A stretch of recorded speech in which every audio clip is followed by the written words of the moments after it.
Yes, you already know what it is. Two of the best bad guys in the biz. That's Aaron McKee.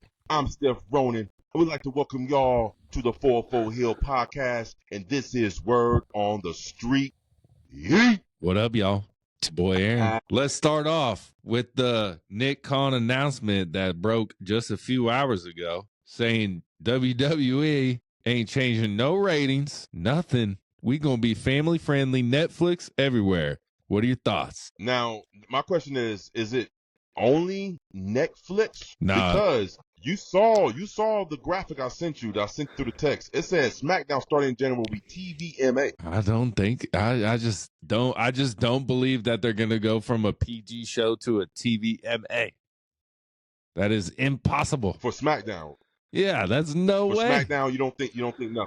I don't even think you can have TVMA on USA at that hour. I don't think you can have it at 8. Damn. And if you make it TVMA and you actually do TVMA, ain't no kids watching that shit. What are you gonna do? Like, you know what I'm saying? Even if it is if it is TVMA, it's not gonna be TVMA. Even if they're allowed to go that far, they would never go that far. You know what I mean? Well, I'm saying I think it's what you said. Like you said.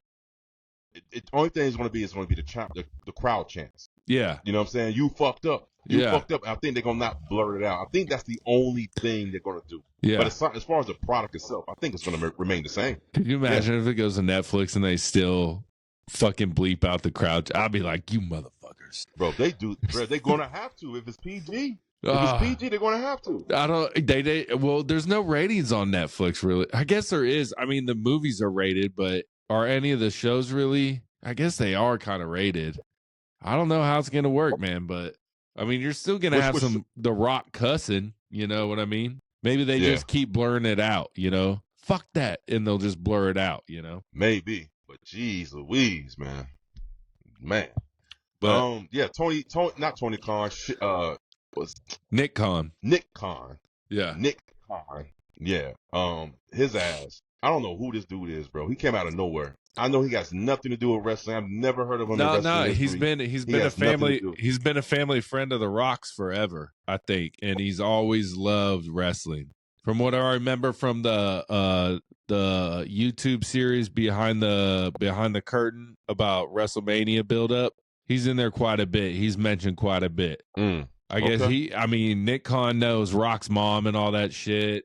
Like, yeah, right. I think it runs pretty deep. Okay. But he is rich as shit. So, you know, he is rich as shit. Yeah, I'm pretty sure he is. Yeah. But you know, let's stay in the Raw family and how are you feel? I mean, I did my little Raw review, y'all, if y'all want to go check that out, my instant reactions. But how'd you feel about, you know, the 2 promos I was high on, you know, the return at the end? Bro, I mean, that's pretty much the show right there. Yeah. That is the show.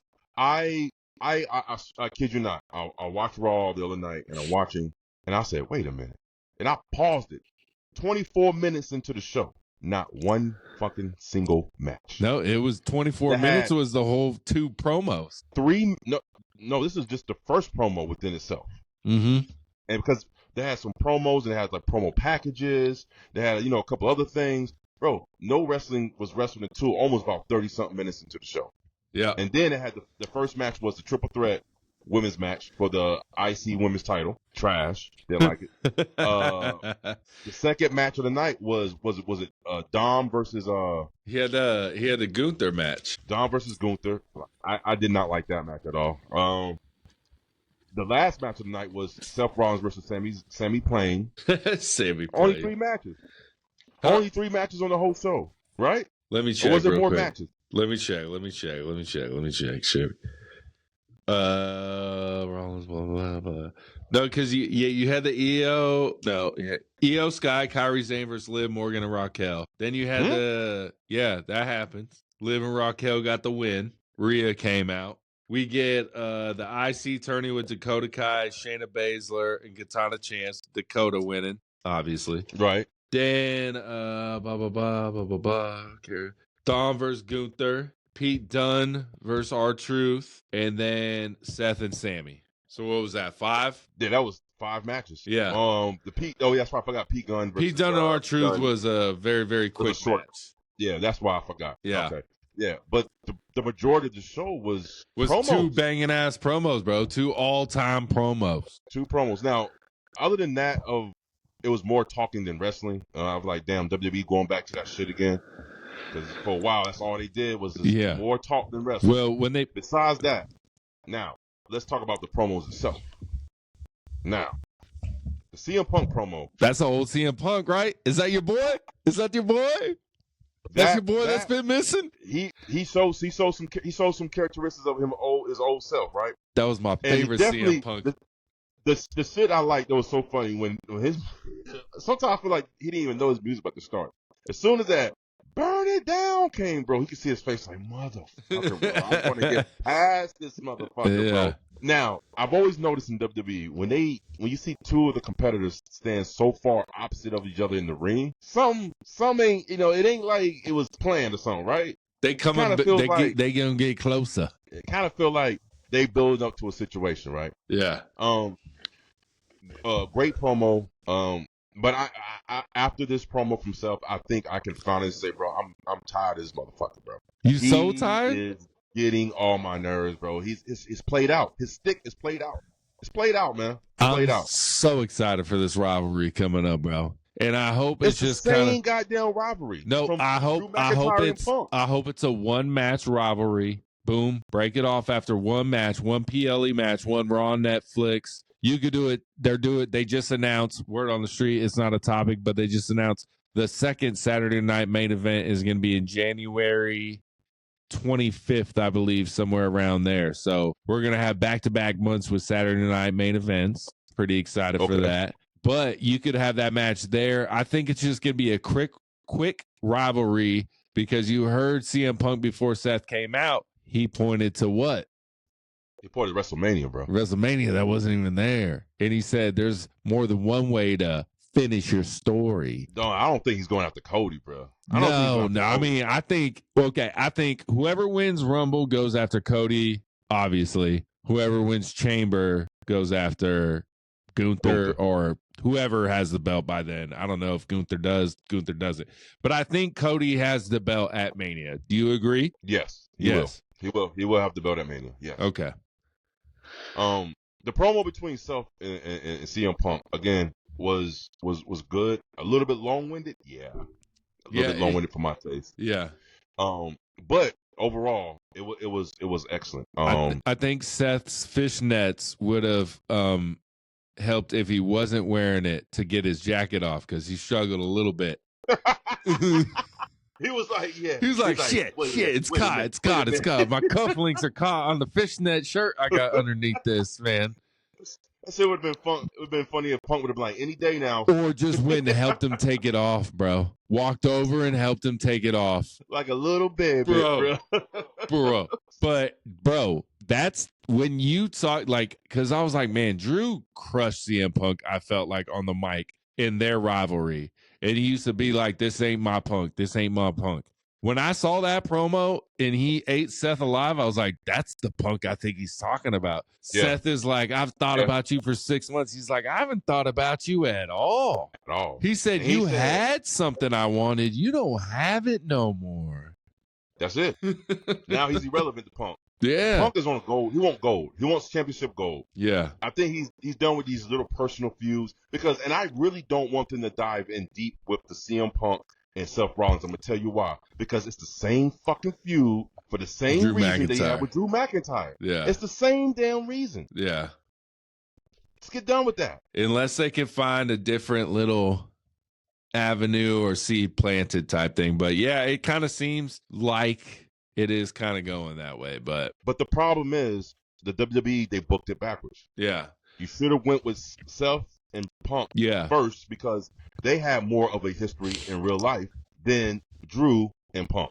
And Drew was basically complaining, was like, oh, when I was here years ago when I was a young pup coming up, you treated me this way and this, and the third. Okay, cool. Yeah. But I was more interested in Rollins and Punk because that actually happened. That's some real backlash on media back and forth with those two guys. Even with CM Punk, remember this show called WWE?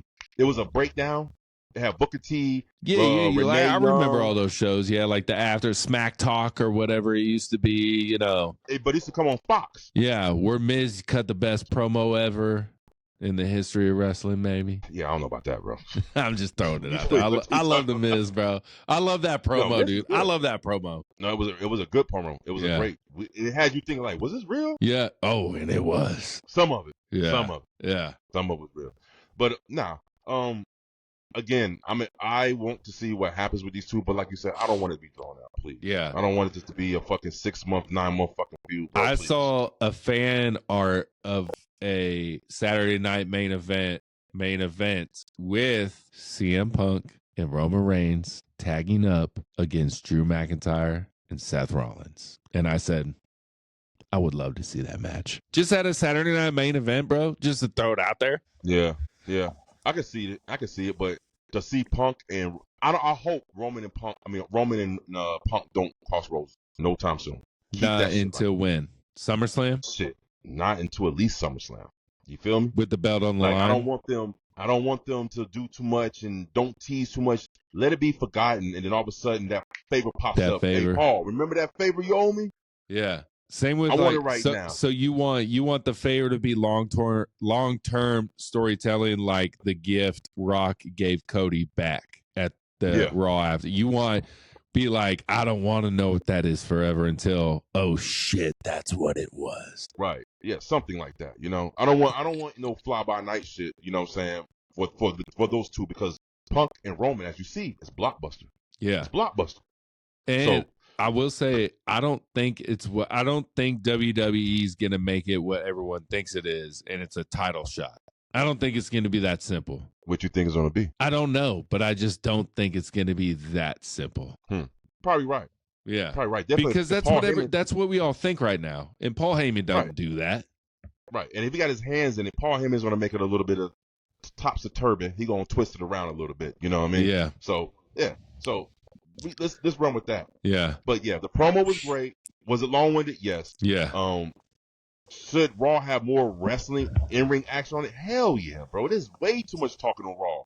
If it wasn't in-ring promos, it was video promos. It was backstage segments. It was way too much talking. And at one point, bro, I honestly watched it. I was like, am I watching pro wrestling or am I watching a fucking soap opera? What are we doing right now? Can I tell you why they start with like a big name promo, which I think is my strategy and it'd be my strategy as well. I mean, they always do that on Raw. They always start with big name promos. But do you know why? Do you know why I think they do it? Why is that? So people get there early. I need that stadium full when that live TV camera comes on, big dog. If you know the first match of the night is just some scrubs, I can be a little late. Mm-hmm. And then the TV camera looks bad coming in to you look at an NBA game, that shit don't get really full to the second quarter. You know what I mean? Shit, third quarter and left. Fuck yeah, third quarter. Shit, bro, I swear, bro, that shit is hilarious, bro. I've been to games where, like, we know the tickets are sold next to us and ain't no one come. We're just like, all right, whatever. No one come. But yeah, that's what I'm saying. You know, people arrive late. But if they announce 5 hours before the show, CM Punk's kicking off the show, guess what I'm going to make sure I'm doing? Getting there fucking early. I'm going to get there early regardless because I'm a psychopath with being that shit early. But yeah. But see, the thing is, it's like that's WWE's what AEW does. You know, they start off the show with the fucking main event match. Yeah. So you know. So what'd you think of New Day's promo? Okay, now here we go. Here goes the meat. This is the meat. All right. I said this shit last week, Oos. I said it last week, man.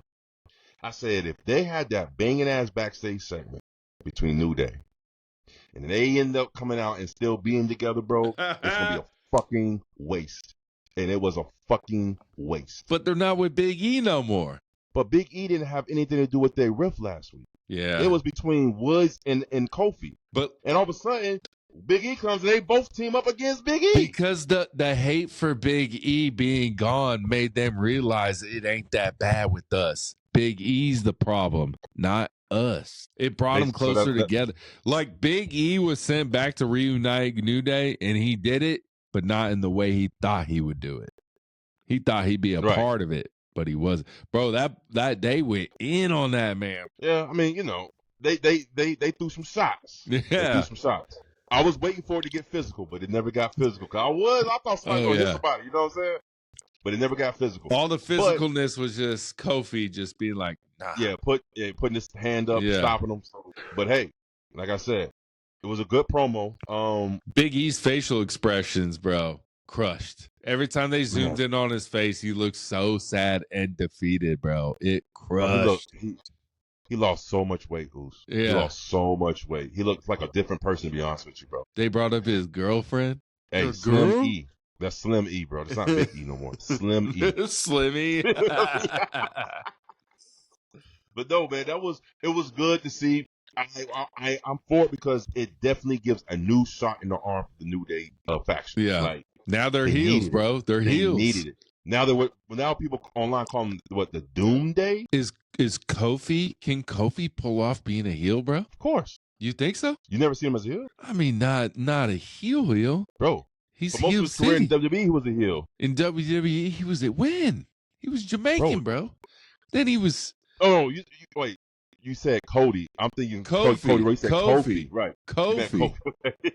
Can Kofi be a heel? He's never been a heel in WWE. Hell yeah, he can be a heel, bro. Yeah. Hell yeah. Xavier Woods, too. Bro, I totally forgot the start of New Day, how they were like church, like, come pray. Like they had the church choir behind them and shit, bro. That shit was hilarious. Those vignettes, you know what I'm saying? Oh, Lord. Yeah. They clapping, everybody clapping and shit like this. Bro, it's Sunday service out this bitch. Shit, man. But no, they needed a much needed shot, and now I'm curious about what the New Day gonna do. Yeah. What they're gonna go. What's next for this? Far? I think tag team champions very soon. Very soon.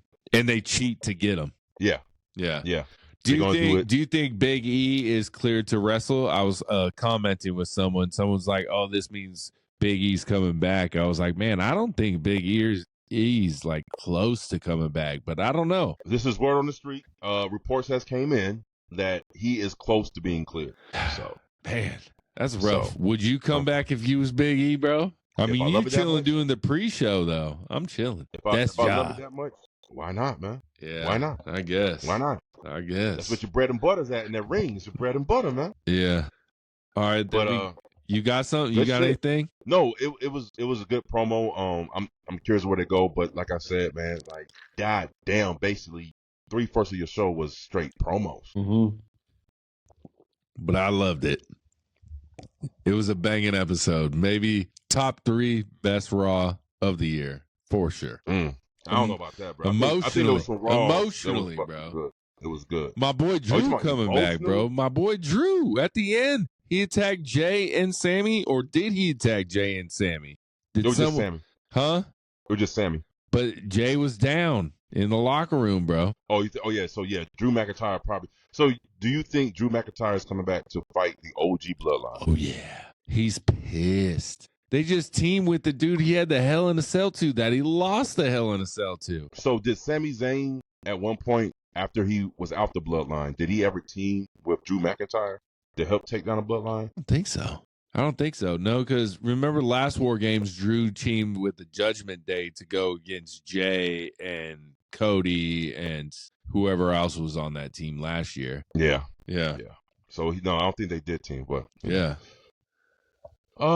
So I'm pretty sure you give that Raw like episode a 9. Oh, that's up there, bro. I give it like a 9.5, bro. Wow. I loved it. I'm telling you, that's my type of show, bro. Give me some emotion. Heavy promos, light wrestling. That's what you like. Well, it depends, bro. It depends. Sometimes the wrestling matches are kind of like promos. You know who always drops a promo in a match? Tiffany Stratton. She always like yells so loud everyone in the stadium can hear her talk, you know? Right. And I love that type. Even with like Jacob Fatu, I love you so low. And everyone can hear it. LA Knight does it too. He does some shit, you know. Speaking of the which, Triple H, listen here and listen up closely, please, my guy. Paul Levesque. Don't do what you did with LA Knight with Jacob Fatu. He's hot. Take them cuffs off Jacob Fatu. Let this motherfucker get a singles title or something. Yeah. Don't keep milking and milking and milking. What you're gonna do is you're gonna calm down this flame, bro. He needs to do something. Jacob Fatu, he has all the tools to be a major hitter in the WWE. Matter of fact, I dare say future WrestleMania main event is going to be Jacob Fatu versus Roman Reigns. This is one of my word on the street topics, my friend. It's coming up. Okay. This is it right here. Do you remember when Jimmy Uso lost to his brother at WrestleMania? Right. And then the Monday on Raw, Solo told him winning matters, right? Solo's been getting pinned a lot. Jacob Fatu might take over the new Bloodline. Oh, he's going to. And Solo will come crawling back to the old Bloodline. Of course. That was always the plan. He's coming back to the old Bloodline, and I think they might actually speed that up now that Jimmy's re-injured again. Yeah. Well, he only broke a toe. He'll be all right, bro. He can still wrestle with a broken toe, I think. Depends on what toe's broken, bro. Probably his big toe, man. Nah, shit. Man. You know how hard it is to break a pinky toe, bro? With shoes on? Maybe his second toe sticks out further than the big toe, because mine does, bro. Mine does. I know what you're talking about. Yeah, mine does, bro. I got like a quarter inch right there, baby. Break that motherfucker. It's like your second toe is like giving you the finger, or should I say the toe, right? Yeah. But yeah, for definitely sure, like Solo said winning matters, and this motherfucker keeps getting pinned. So we'll see what happens, y'all. I believe that's exactly what's gonna happen, bro. Yeah. And if they don't do it, they losing out on some big money with Jacob Fatu. Yeah. Now, Zilla. That's why I think when Zilla comes back. Yeah. I think he's the next one. He's a clear, obvious pick. Yeah. 2.0. The simple fact they was already a tag team before they got to WWE. Yeah. Cousins. Yeah. So it's definitely the next pick. I give that Raw a 7.5. Just to throw that out there. Yeah, okay. 7.5. Okay. And most of that because the promos was good, but everything else was ass, bro. In that damn match. No matches. It's not good. All right. Can you remember anything from that show other than the promos? The matches? Do you remember anything about the matches? No. I really liked maybe. No, not really. I mean That's what I'm saying, bro. It's not memorable, you know what I mean? Yeah. The promos stick out more about that the show promos just overshadowed the match. If I really thought about the matches, I'd be like, man, that was a pretty good match. But like just the promos were just so solid. So solid. More than solid, bro. That was the main event. Yeah. If you ask me, they should have had the main event. Should have been the New Day promo. That should have been the main event. I think so. That would have, because all those times, the Bloodline main evented SmackDown, with the feud with Jimmy J, all that shit. Yeah. And it was awesome, bro. I loved it. Yeah. I loved it. But let's move on. We go into the best there was, the best there is, the best there ever will be. Bret the Hitman Hart. He is talking, I believe, on a podcast, and they say, is Seth one of the best ever? We already know your opinion, but this is Bret's opinion. And he says he can't be that great because he has injured two people while wrestling, and one being Sting. I forget who the other one was. Saw this shit too. I forgot who he said. But and Bret Hart, obviously, who is a man who hated being hurt by another wrestler, Bill Goldberg, says this about Seth Rollins. So, Yeah, he's right. He's fucking right. The one with Sting was pretty bad, man. He just dropped him on like the back of his neck on the turnbuckle, man. It was pretty bad. Now, who was the other wrestler he said? Can't remember. He said next week you turn around and hurt Sting. Mm-hmm. You can't be that great. Yeah. So, back to your question, Oos. And I saw shout out to the people who commented in our comment section under our post, man. This dude said a very good point about Seth Rollins can be the guy to carry company. And we all know he cannot. Yeah. But your best ability should be your availability. And his injury history is too damn drawn out to be even thought about as a person. He has been getting injured a lot recently, man. Yeah. A lot for sure. That just proves the point even more. With Seth Rollins, to me, bro, I think he's Franklin Rollins is overrated. He's overrated, man. He's overrated. Who does he wrestle at WrestleMania coming up? So wait a minute, hold on. Let's talk about this for a little bit, right? Before Seth Rollins came out with that new revised version of his theme music, right? With the all that shit, right? Burn it down. Didn't nobody give a fuck about no goddamn Seth Rollins? Bro, listen. Do you know what he was doing before that? Do you remember what he was doing before that? What, like the bumblebee shit, like the polka dot? No, he just wore that against Cody. What do you mean? Do you know what? He was a corporate Rollins. Nope. What was he doing? See, you can't remember because that's how bad it was. You can't remember. He was the Messiah. He wore one glove and he was supposed to be like this Jesus type figure and shit. No one gave a fuck about that shit. No one gave a fuck. He had Buddy Murphy was on his team. Yeah. And, you know what I mean? Like, no one cared about that shit, bro. Yeah. And no one cared about Seth Rollins until his theme song started catching and the crowd started singing, and that's when he got hot. Yeah. But when he was corporate, he had 2 belts. Seth, 2 belts, baby. He wrestled twice on one pay-per-view. Yeah, that's good.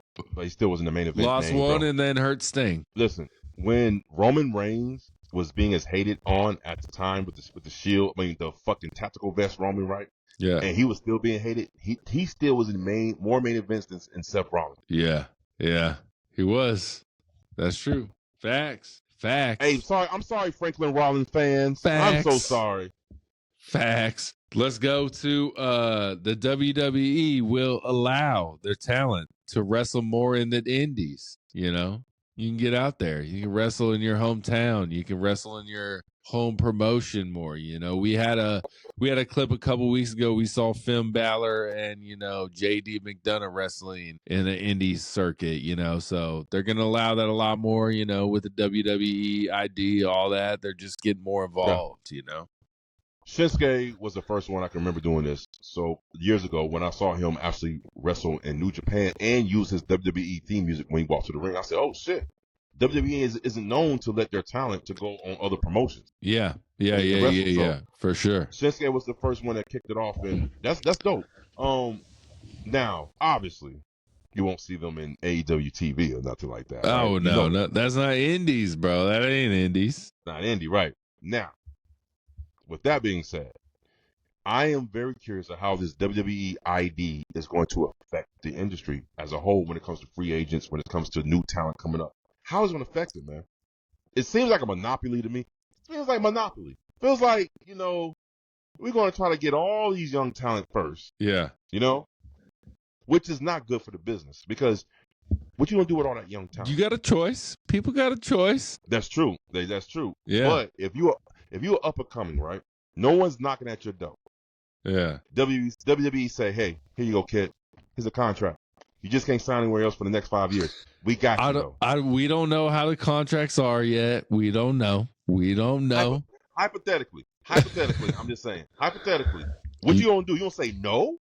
Hey, Cody Rhodes did. Now he's a champ of the E. What you mean? He said no. He said no to re-sign and then went elsewhere. He said, "Fuck, I ain't being Stardust no more. I'm gone." But that's after he's been in the E for a while. That's true. I'm talking about nobody who has no taste of fame, right? Yeah. You know what I'm saying?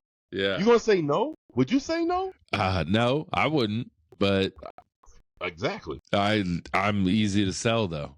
So there's got to be a stipulation in the contract to where, like, hey, if I'm not being used within this time frame, I'm free to go elsewhere. Yeah. It should be. And this kind of ties into another story, so I'm gonna bring it up because it's kind of parallel. Because like WWE is trying to get more into indies, doing the indie ID, so trying to get more indie people. But Ethan Page was on a podcast or Sports Illustrated interview, maybe. And he was talking about working with the new talent. Like they were all doing like a I think that he said they were at a hospital and they were doing like someone asked the question, when did you fall in love with wrestling? And Ethan Page was like, when I was 6 years old and I saw this match, I fell in love with wrestling, like blah, blah, blah. Like most wrestling fans have a story and most wrestlers. And he said most of the rest of the NXT talent that was with him was like, oh, I fell in love with WWE when I got hired by WWE.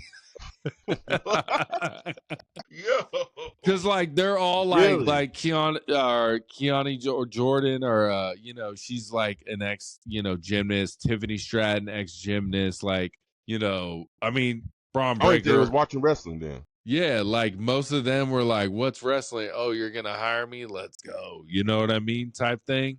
So like he even said, he was like, it's just hard to like, I fell in wrestling when I've been doing this for so long, and these motherfuckers are like, and nothing against them. He said that. He was like, nothing against them. They have a different path and they love the company now. Like even Swerve, he was just a college athlete and now he's like fucking Swerve Strickland. You know what I mean? Or not Swerve, Trick Williams. Trick Williams. Yeah, Trick Williams, right. I call this the hip hop / rap effect, right? So I'm a big hip hop head. Like I love hip hop genre music, right? But rap is the most popular form of hip hop genre music. You feel what I'm saying? So there's a difference between hip hop and rap. Oh yeah, for sure. And I hope you know the difference, right? Right. Hip hop, you listen to the club. They don't play rap in the club, you know. Well, sometimes if it's no, they play rap in the club. They don't play hip hop in the club. Hip hop is more conscientious, more like real shit. Like, okay, let me give you some examples. Nas is hip hop. Eminem is hip hop. Wu-Tang is hip hop. Lil Wayne is rap. Gucci Mane is rap. Okay. Migos is rap. Like, do you see the difference in the substance of what they speak about and what they talk about compared to the rappers, like MCs, like Mos Def, Talib Kweli, hip hop. Fucking like Jay-Z is a crossover between hip hop and rap. You know what I'm saying? He can do some hip hop, then he do that rap shit. Yeah, but I don't be hearing Eminem in the club though, ever. That's why he's hip hop. No, but I think Eminem is rap, bro. Listen, I'm telling you this. I've been in the industry for a while. Trust me, I know these things. Eminem, he doesn't make shit for commercial. He makes music, like his own music. Like hip hop is more art, you know? You don't hear Eminem in the club because he's too lyrical. That sounds like rap though. No, rap is the fucking offspring of hip hop, which is like just the fucking shit you hear on the radio. Like Drake, that's rap. Well, actually, Drake is pop, to be honest with you. Yeah, Drake pop. But you see what I'm saying? Like Kendrick Lamar is more hip hop than just rap. You understand what I'm saying? I'm gonna trust you. J. Cole is more hip hop. Maybe I've been lied to my whole life. I would say J. Cole's more rap than hip hop, bro. To me. Well, how would you figure that? Because he raps more lyrically than he makes bangers for the club. You got it backwards. You got to flip it around. Then you be right. You got to flip it around. He's more hip hop because he has lyrics. Rappers just rap. You understand what I'm saying? I'm gonna trust you. I'm gonna trust you. You are blowing my mind right now, bro. Listen. I almost got signed to 2 independent record label contracts. Me and my group when I was younger and stuff, right? Real shit. Yeah. They wanted us to change what we talk about. Meaning we was too lyrical. Like, hey, you know, man, hey, make more songs about hoes and cars and money and jewelry and like, you know, do more, you know, killings. And they wanted that mind numbing fucking music, right? Yeah. Like we was more on the conscientious, like lyrical flexing, like metaphors and cadence and everything like that. Like, you know, that was the type of music that we wanted to make. So yeah, I know the difference between the two. Hip hop is a culture. The 4 elements: DJ, MC, and graffiti art. Those are the 4 elements of hip hop and DJing. DJing, MC, and graffiti art and breakdancing. The 4 elements. Rap is just an offspring of hip hop. So in wrestling terms, so put it this way: pro wrestling is hip hop. Sports entertainment is rap. All right. There you go. I'm going to trust you. Right there. I'm going to trust you. But it's that effect, what Ethan Page was talking about, it's that type of effect. You know what I'm saying? Yeah. It's like people didn't do hip-hop back in the day because it was popular. They did it because they had a love for it. But now that wrestling is popular, all types of athletes from everywhere is like, if I fell in this field, I can just always be a good a wrestler because, you know, I'll be a sports entertainer. Yeah. Now you don't even hear people say wrestler no more. They say sports entertainment. So it's that type of effect. I agree with Ethan Page. It's hard to really connect with people on those levels when you only started loving it when they hired you. Man, I've been loving this before I had a dream to make it here. Yeah. You know what I'm saying? So yeah. He was like, he'd been in the game for 18 years and this motherfucker fell in love with wrestling after 18 years of being alive. Yeah. It's crazy. Crazy. Do they still call him All Ego Ethan Page? That's my guy, bro. That's my guy. I like that dude, bro. He's good. And honestly, he was very wasted in AEW. Yeah. So for him to see him go to NXT, I was happy for him. Yeah. But he was wasted talent in AEW. I was like, why don't push this dude? This dude got mic skills. He's good in the ring. He has the total package. He'll be up very, very soon. He'll be up very, very soon. Yes, he deserves to be up. So speaking of AEW, we get a lot of hate from the AEW community about these Costco guys at Full Gear. A lot of hate. I don't understand it. But then we get JR saying, celebrities are, they're going to be a part of wrestling forever. Forever. But then the Costco guys clip on AEW was the highest viewed clip. I think it's like top 5 of the whole year of professional wrestling. So AEW fans are hating it, but yet it's bringing more eyeballs to AEW. Right. How you feel about that, AEW hat guy? Yes, man. Hey, look at that right there. Look at that right there. I agree with JR. And again, I was one of the people like, I don't know who these guys are. I had no interest in this match or this feud, but I still watched it. Yeah. And to my surprise, it was actually a fucking decent match for just a social media celebrity to come on and do his thing. Because again, he did used to wrestle in the Independence in New Jersey. Big AJ Boom, that is. So I was like, I was thoroughly surprised. And for him to finish a match with a fucking broken foot. Yeah. Come on. He broke it in warm-ups. He broke it in warm-ups in 2 places. Oh, my God. I didn't know about that. Yeah. So you got to give him some props. Now, this is what I have to say about the true AEW fans, like purists. You guys, these are the same people who booed Cody Rhodes. Okay? Now, listen here. There's a business side to this shit that you guys need to fucking get up on board with, okay? I'm very conscientious on the business side of things. Now, I wasn't really too hyped for this match, but when I saw what it did, I was like, that's good. It's bringing more eyeballs to the product. How could that be a bad thing? If you love AEW, you should want them to be more. You should want more people to watch. That means your shit's going to stay on longer. See, again, that disease called tribalism is rearing its ugly face again. You feel what I'm saying? For sure. This is what happens when you think so small, you can't think outside the box. Like, no, just give me my wrestling. This is all I want. Okay, that's cool. I understand that. I respect that on certain levels. But then at the same time, if you want to grow as a company, you gotta have to do things like this from time to time. Gotta do it. Come on, gotta do it. Shit, WWE did it for years. Yeah. I mean, they're gonna keep doing it too.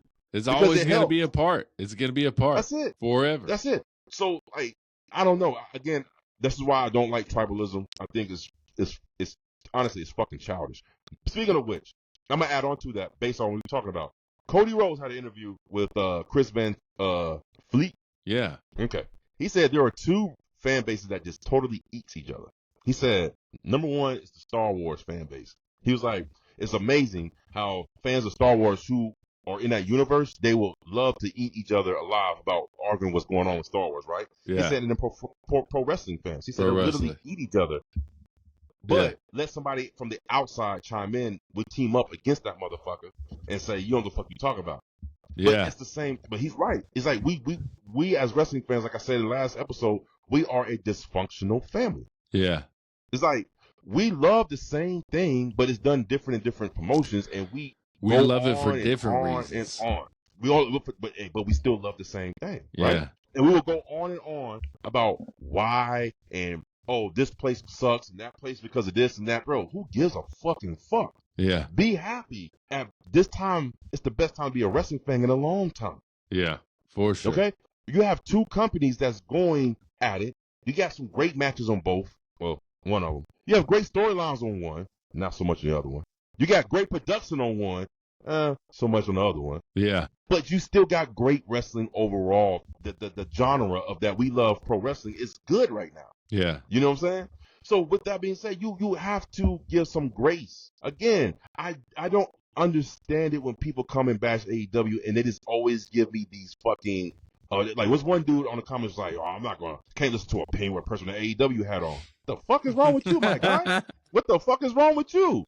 You know what I'm saying? You don't listen to anybody's opinion because they got an AEW hat on, bro. If you watch the show, you would know that I'm not just an AEW fan. I watch both product, and I'm a pro wrestling fan first. Just like I tell anybody, just like you, right? Ooh, you a Cowboys fan. Are you, if Michael Parsons leave the Cowboys, I ain't cheering for him. There you go. See, yeah. That's like me. I go for the team on front of the jersey, not the name on the back of the jersey. Yeah. Right? Yeah, yeah. So I'm all in for the genre of pro wrestling, not just a certain company of pro wrestling. For sure. Me? So, and that's why I say tribalism is stupid. It's stupid as fuck, bro. Because a lot of times it don't make fucking sense. It don't make fucking sense. For sure. It's cool to talk shit, but then after a while, it's like, come on, man. Yeah. Come on. All right, bro. Hold on for 2 seconds. Don't talk. I'm going to go piss. It'll cut it out. I'm going to get some water. Yep. And we're back, y'all. All right. Next topic, y'all. The word on the street, bro. I saw it. I don't know how fake it is, but we got WrestleMania main event ideas. Rock versus Cody. Rock versus Cody. Or Cody, Roman, CM Punk. Rock versus Cody. Or Cody, Rock, and CM Punk. No, Cody, Roman, CM Punk. Okay, again, I don't know why that match keeps popping up, bro. I don't want it. I don't want to see a triple threat match between them two. I don't want to see it. No triple threat. No, I don't, because WWE do triple threats like this. One dude lays down outside the ring for like 10, 15 minutes and shit, and the other two fights, and then one of them would interchange out. I don't want to see a triple threat match with those three. No. I would prefer just to see Cody and Rock or Roman and Rock. I want Roman Rock. I'm down. But I really want to see Cody Roman. I want the three-peat. You know I want it. I want it so bad. It's going to happen, but not right now. I need the rubber match. The 3 WrestleManias in a row, baby. Let's go. They're going to build up to it, trust me. And that's going to be the storyline. 1-1. Yeah. 1-1. Oh, yeah, for sure. That's going to be the storyline. And when the time is right, they got that in the back pocket. They will utilize it. But right now, they don't need it. They don't need it right now. It's not necessary. You still got Rock in the fold. So let's get Rock in there and get him out. Get him out right quick. You know what I'm saying? And get back to our real shit. Let's get back to our regular scheduled programming. Let's get this shit out the way, man. But yeah, you don't need it. You don't need it. But I would rather see Rock and Roman. Yeah, most definitely. Yeah, all right, yeah. So I'm still Cody Roman, baby. Let's go. But I would. But if we get Rock and Roman, I would love to see Punk and Cody. Yeah, for the championship. That'd be good. That'd be good. And you already know who I'm going for. Yeah. CM Punk. It's got to be the goal. Cody, CM Punk night 1, Rock, Roman night 2. That'd be perfect. That'd be great. Let's do that. Let's run with that. Yeah. Let's run with that. Let's run with that. Okay, then we get Kurt Angle saying that Roman should be Cena's last match. Just kind of like a passing of the torch, though, but for how much longer is it, you know? If this was about 7 years ago, I agree. But Roman don't need no goddamn torch pass. He took that bitch a long time ago, bro. He got the torch, bro. He stole the goddamn torch. He don't need it. He don't need it.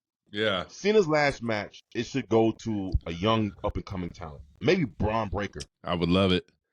Would you love just like an ultimate, like, does Cena go out just like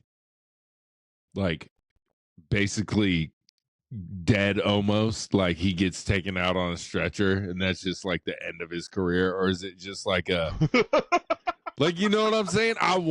Because most of the time what happens is, you know, the guy gets up and he holds the hand of the young guy and he's like, this is the man that's taking over. I want this motherfucker just to be like taken out in an ambulance and that's just the end of his career. Rock with me for a little bit. Imagine this. Imagine Cena giving his hardest and competing with this young pup and put everything on the line. AA, STFU, all of them. Yeah. And the dude keeps ticking out and Cena just don't have any more in him because of age and wear and tear. Yeah. But the young guy edges him. You know what I'm saying? I'm talking about a kick out like this. I'm gonna tell you a kick out in wrestling I haven't seen in a while. When they go 1, 2, 3, and at 3, the motherfucker kick out.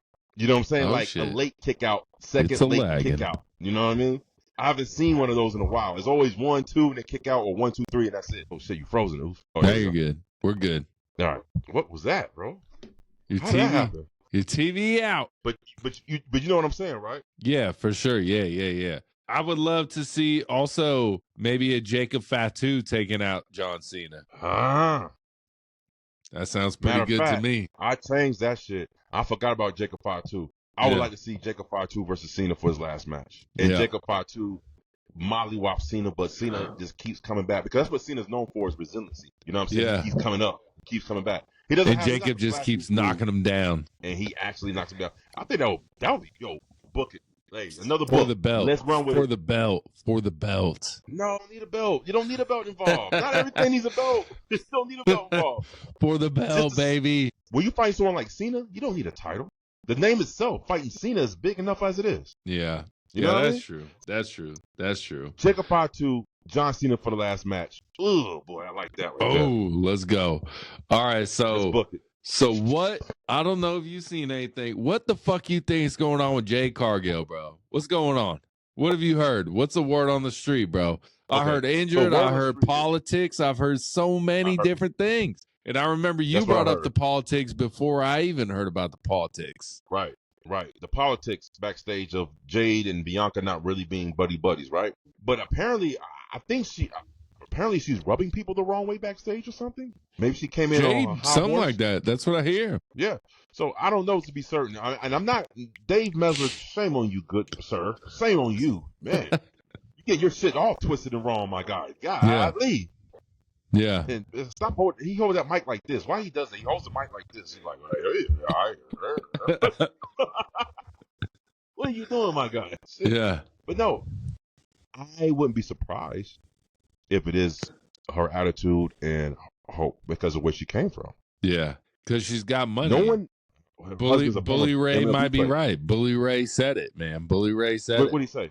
He said what Bully Ray say? She might not have as much drive backstage because, like, her husband played in the MLB. And I'm like, man, just because you played in the MLB don't really mean you have money necessarily. You know what I mean? But apparently, I don't know. I don't know his contract. I don't even know his name. So, shit. I don't want to speculate, but I think maybe Jade. I think the WWE is kind of leaking this out.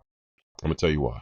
I think the WWE is like, ooh, I think we jumped the gun with her a little bit too much. Yeah. They got so entrenched with her look. She is so, visually appealing, like 6-pack, muscles chiseled out of stone, right? Yeah. But in-ring ability, it's AEW did a good job of hiding that. Yeah. They did a good job. Because it was always squash matches, bro.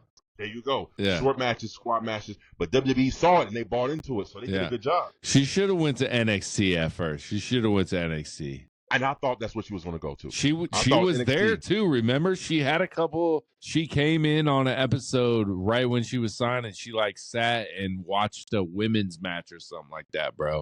So they teased it a little bit, but man, it's crazy. It's gonna be interesting to see when they take the belts off of them. You know, I honestly believe somebody said I heard somebody say that they think Bailey is the one who did Jade in backstage storyline purposes, right? It's gonna be Bianca, bro. That's what. Bianca. Did you hear when she was coming to the ring? They showed her singing her lyrics, and it was something in her lyrics that was like, "I don't need you" or something. That's the words she mouthed to the camera. Yeah. So look at her character. Her character is getting darker.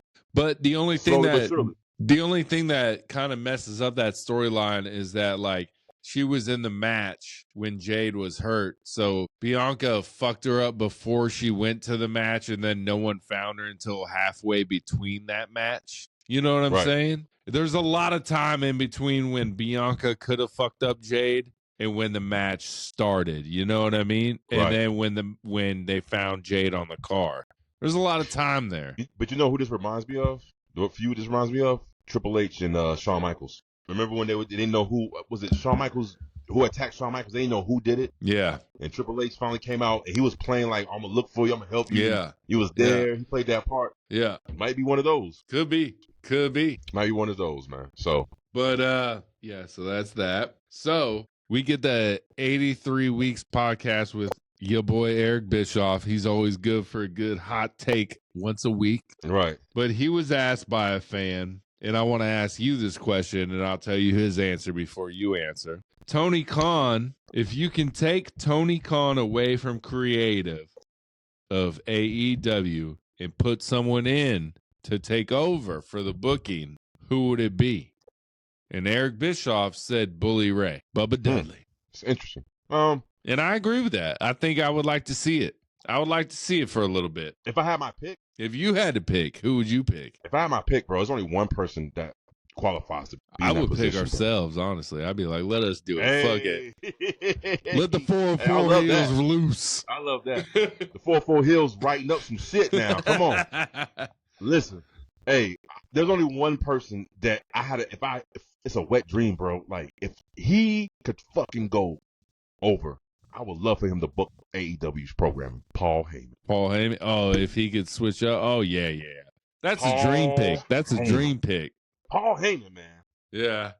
That's because true. Other than that, who else out there? There's only one. Shane McMahon. But I don't know how good he's about booking. Yeah. How involved was he with the booking? You know what I mean? I don't know. Yeah. I don't know, man. But that's a good pick. Paul Heyman, for sure. But Bully Ray for like an ex-wrestler, like I love when Bully Ray and like I think it's like Tommy Dreamer on Busted Open, they kind of go into like full booking mode. We're like, that's not how I would have booked it. I would have done this, this, and this, and this. And it is interesting to see what they have to say. Now, one thing about Paul Heyman to me that I like over than Bully Ray is that Paul Heyman changes with the times. Mm-hmm. A lot of stuff that Bully Ray say is really old school, typical how you would supposed to book things, like how you're supposed to book it, right? Yeah. I don't like that too much. Pro wrestling, it has evolved. And I really think what you're seeing from AEW is the evolution of pro wrestling. Yeah. You know what I'm saying? As far as the in-ring ability, the matches and things as such. Now, if you have Paul Heyman booking your shit, come on, man. Yeah. How you gonna go wrong with that? Okay. How about this? How about you got Triple H, WWE side. What if Shawn Michaels goes to AEW? Because then they're gonna work together all the time. You mean like cross promotion, right? Yeah, I mean, if you just let Shawn Michaels go, let him leave, be like, you go do AEW, bro. That brings eyeballs to AEW. Cross promotions all the time. They're best friends, bro. That would be a fucking fantasy, bro. Okay. You finally get to see AEW versus WWE. I got another question. How much would you love to see Kevin Nash be the booker of AEW? No. No. But I will say this. I will have Kevin Nash in AEW for the production.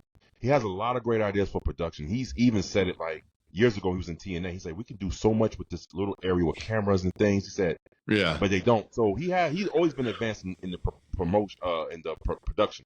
But booking, no booking. Kevin, he's one of my Mount Rushmore wrestlers of all time to me. Yes. Yeah. But booking ain't for the reason. Booking ain't for the reason, bro. Come on, man. So then, all right, we got is Toni Storm retired or what? No, she's not. She's not retired. Is this a storyline? You think so? Yeah, because she just wrestled a couple of weeks ago in Mexico as Toni Storm. But she lost. She keeps losing. She's on her way out. That's what they say. She's gonna make a big triumph. She's gonna come back. And it's going to be against Mariah May. Okay. Now, will she get her title back? I don't think so. But she's going to bust that ass. All right. We'll see, man. I don't know, man. Hey, wait a minute. I got something to say to fans. I don't know if you saw AEW last week, Dynamite. Yeah, I see it. Okay. I watch it every week, bro. Okay. The storyline between Mariah May and Mina, that'll all derive from fucking Toni Storm and Mariah May. Titty shaking? No. No. That was Tony's idea? No. I appreciated Toni Storm. Thank you for those scenes. We all do. Cameron Harley to you too, baby. Shit, man. The storyline between Mina and Mariah May, that shit has been a long time coming. Because at one point during the storyline between Toni Storm and Mariah May, Toni Storm was getting jealous because Mina was Mariah May's tag team partner in Stardom. Yeah. Before she came to AEW, and they used to be kissing and be up on each other, and Toni Storm get mad and. Yeah. And then and Mina, so now for this to play out to where Mariah May turns her back on Mina because Mariah May, she's such a vicious woman. She is so sinister, bro. Toni Storm. Cute as a button. This is a hot take. Toni Storm was the only one that could match Mariah May's personality in AEW and presence in the ring. No other women in AEW that they've put her next to have even come close to being who Mariah May is since she's won the championship. As far as personality?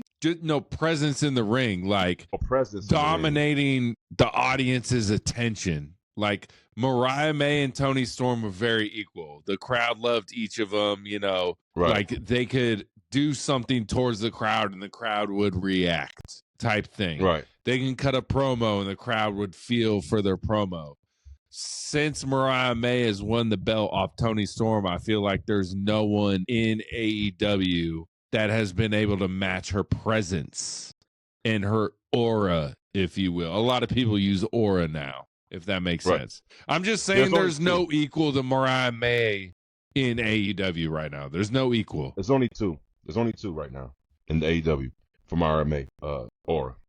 First of all, it's got to be Britt Baker, DMD. She's original, bro. Regardless I'm not of how a fan. You feel about her, when she comes out, she gets the biggest pop. She got the big pop, and DMD, they love that shit, bro. So she gets that, and then the second one's gonna be Willow Nightingale, bro. She got the whole crowd. Like, I seen her live in action. The whole crowd is clapping to her theme song when she comes out, bro. Yeah. They love that woman, bro. So those are only two.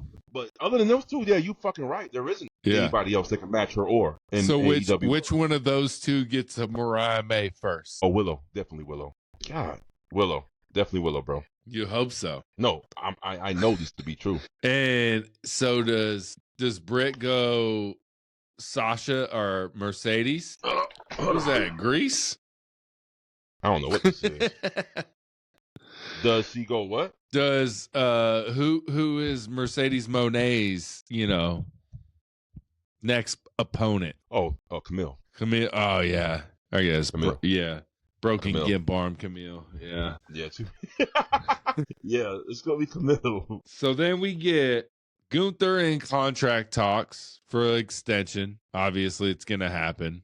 100% that's happening. But the question I wanted to ask is Gunther is very, very new. I mean, not new, but like very young in his WWE career. Is he going to have a career more like The Undertaker, where he kind of just stays at the top all the time? You're always excited. Or does he kind of turn into like a Sheamus, where, you won some belts, but you kind of do like the roller coaster. You're like highs, you're lows, you're high. You know what I mean? Man, that's a good question. The way they're booking him now, I can only see him as a taker type of figure that will always be in that main event picture. But again, WWE booking, bro, you never know, bro. Yeah. They be all over the place with their shit, bro. So you never know. 1 minute they treat him like he's the next big thing, and the next minute he's fucking he could just be U.S. champ again. He could go like the day we see Gunther as a U.S. champ, we're gonna be like, oh man, he is really falling. He is really falling. That is true, man. It's like a demotion. That's what Roman did. Roman took the U.S. Championship title as like a demotion, bro. But then you see like someone like a John Cena who turns the U.S. Championship into like, God damn, this is a U.S. Championship, And that's kind of like Roman Reigns turned the Universal Championship into the main belt in WWE because of his presence. I feel like. Right. Well, again. It all depends on the wrestler. Yeah, it depends on the wrestler. The championship belts don't make the wrestler. The wrestler makes the championship belts.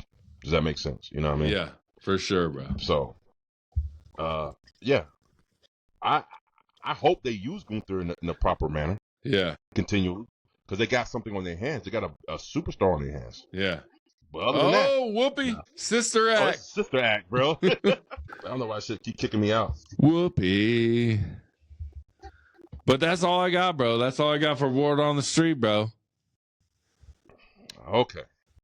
I think I have just one word on the street. Let's go, bro. There are how many pro wrestling fans do you think there are segregated into? How many sections do you think there is? Overall? Okay.